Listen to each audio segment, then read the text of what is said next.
था एक पिक्चर का, चिट्ठी आई है, चिट्ठी आई है। जेल से 5वीं चिट्ठी आई है।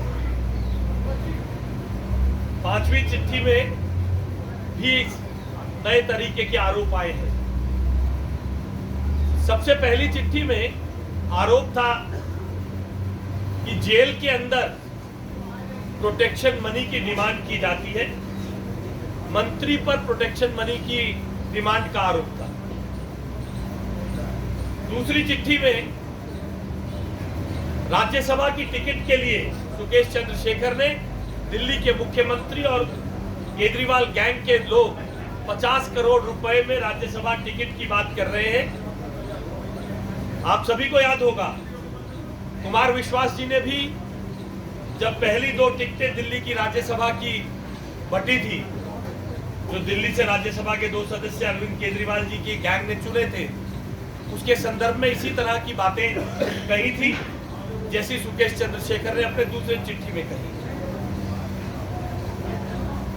अकूत संपत्ति इकट्ठी करके 500 करोड़ रुपए इकट्ठा किए जाए पार्टी के नेशनल विस्तार के लिए, ऐसा आरोप तीसरी चिट्ठी में था। अब अरविंद केजरीवाल जी बड़े बड़े प्राइवेट जेट्स में घूमते दिख रहे हैं, तो अरविंद केजरीवाल जी से यह तो पूछा ही जाएगा कि कौन सा ठग अब आपके गुजरात के चुनाव प्रचार का खर्चा वहन कर रहा है। तीसरी चिट्ठी में जिक्र था असोला में एक फार्म हाउस में, चौथी चिट्ठी में जिक्र था असोला के फार्म हाउस में 50 करोड़ रुपए के लेन देन का। और अब 5वीं चिट्ठी में जिक्र है महंगी घड़ियों के शौक। पहले हम बचपन में सुना करते थे कि देश के एक बड़े नेता के लिए जहाज में कहीं से पानी आया करता था, और पिछले दिनों में सुना गया कि भोपाल से सिगरेट भी आती थी। मगर अब सुकेश चंद्रशेखर की इस चिट्ठी ने यह बताया है कि दिल्ली के मुख्यमंत्री के बढ़िया महंगी घड़ियों के शौक और उस घड़ी के स्ट्रैप के कलर का शौक पूरा करने के लिए सुकेश चंद्रशेखर प्राइवेट जहाज में, प्राइवेट जेट से, चार्टर प्लेन से दुबई से उस रंग की स्ट्रैप को उसने मंगाया था। इसी में 5वीं चिट्ठी में पीआर, विदेशी पीआर एजेंसीज को हायर करके तथाकथित एजुकेशन मॉडल के लिए विदेशी अखबारों में बड़े बड़े राइटअप्स करवाने की भी बात आई थी। और इसी खत में सुकेश चंद्रशेखर ने कहा है कि वो अपना पॉलीग्राफिक टेस्ट कराने के लिए तैयार है। इन 5 चिट्ठियों पर अभी तक कोई भी जवाब दिल्ली के मुख्यमंत्री श्री अरविंद केजरीवाल और उनके गैंग ने नहीं दिया है। कोई जवाब नहीं मिला अभी तक। केवल एक ही काम हो रहा है, हमेशा की तरह विक्टिम कार्ड, मर गया रे, मार दिया रे, बीजेपी ने मार दिया रे, बीजेपी ने मार दिया रे, बचा लो रे, बीजेपी वाले मार रहे रे। केवल आरोप। इनमें से किसी भी एक आरोप का अरविंद केजरीवाल जी ने खंडन नहीं किया है। मगर मैं दिल्ली का नागरिक हूं, मैं एक प्राउड दिल्ली वाला हूं। मेरा मन करता है कि सुकेश चंद्रशेखर सब कुछ झूठ बोल रहा है। मैं इस बात को मानता हूं कि शायद सुकेश चंद्रशेखर झूठ बोल रहा है। मेरा मन करता है कि मैं दिल्ली के मुख्यमंत्री की बात मान लूं कि वे इसमें संलिप्त नहीं है, क्योंकि दिल्ली का नागरिक हूं, चाहे वो मेरे विपक्षी दल के नेता है, मगर दिल्ली के मुख्यमंत्री एक संवैधानिक पद पर है। मगर जब मैं दूसरी ओर देखता हूं तो सुकेश चंद्रशेखर जैसा ठग खुद को प्रस्तुत करता है पॉलीग्राफिक टेस्ट के लिए, लाई डिटेक्टर टेस्ट के लिए, और दिल्ली का मुख्यमंत्री मर गया रे, मार दिया रे, बीजेपी से बचा लो रे, बीजेपी वालों ने मार दिया रे, बीजेपी वाले करा रहे हैं रे, इसी प्रकार की बात करते हैं। आज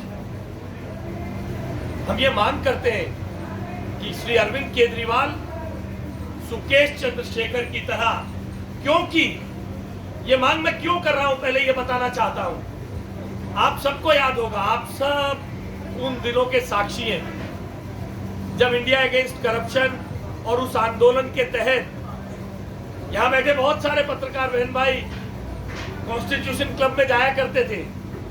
जब अरविंद केजरीवाल जी कहते थे, देखिए जी ये तो अच्छा नहीं है जी, आरोप लगने के बाद सबसे पहले इस्तीफा देना चाहिए जी, फिर जांच होनी चाहिए जी,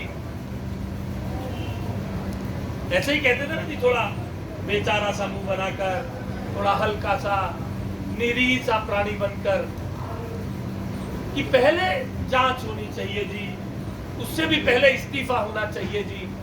तो आज इस्तीफे की बात तो दूर है, इतने गंभीर आरोपों के बावजूद पॉलीग्राफिक, एक अजीब सी बात है, एक ठग, एक महाठग आरोप लगा के कह रहा है मैंने जो आरोप लगाए मेरा पॉलीग्राफिक टेस्ट कर लीजिए, मुझे लाई डिटेक्टर पर बताइए। और वो अरविंद केजरीवाल जी जो बड़ी बड़ी चुनौतियां देते थे, कागज लहरा लहरा कर डॉक्यूमेंट दिखाते थे कॉन्स्टिट्यूशन क्लब में, वो उसका जवाब ही नहीं दे रहे। 50 करोड़ रुपए की रिश्वत का जवाब अरविंद केजरीवाल जी ने नहीं दिया। उन्हें आगे आके कहना चाहिए मेरी पार्टी के खातों को चेक कर लिया जाए। प्रोटेक्शन मनी का उन्होंने जवाब नहीं दिया है। 500 करोड़ रुपए और इस महंगी घड़ी और जहाज पे आकर पट्टा बदलने के भी किसी मुद्दे का अरविंद केजरीवाल जी ने जवाब नहीं दिया है। तो दिल्ली की जनता क्या सोचे अगर एक ठग आगे बढ़कर ये कह रहा है। और कल्पना करिए ना, ये कैसे लोग हैं जो ठगों से भी ठगी कर सकते हैं। जेल में बंद, जेल के अधिकारी किसके हैं? जेल के अधिकारी सत्येंद्र जैन जो वहां बंद है वो जेल मंत्री थे। सत्येंद्र जैन जो बंद है वो जेल मंत्री थे। और आप सब इस बात को अच्छी तरह जानते हैं कि अरविंद केजरीवाल गैंग के मेंबर्स अपनी पावर्स का, अपनी पोजीशंस का गलत इस्तेमाल करने के लिए जाने जाते हैं। इसलिए जिस व्यक्ति को 4 महीने से जमानत नहीं मिली उसके बारे में बार बार विक्टिम कार्ड खेला जा रहा है और